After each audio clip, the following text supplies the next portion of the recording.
বল পুরো bat cross হয়ে গেছে।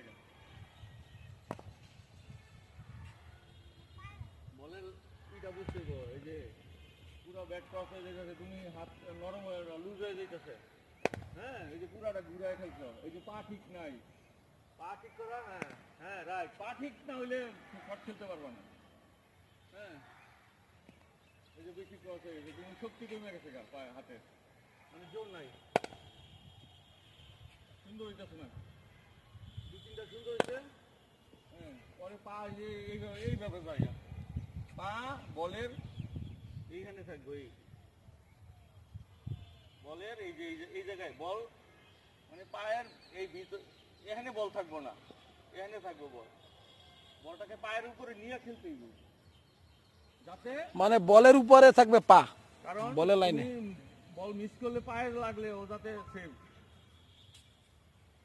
ওই যে ভিতরে খেলছো তুমি, দেখছো ওই যে পা বেশি গেল বাইরে।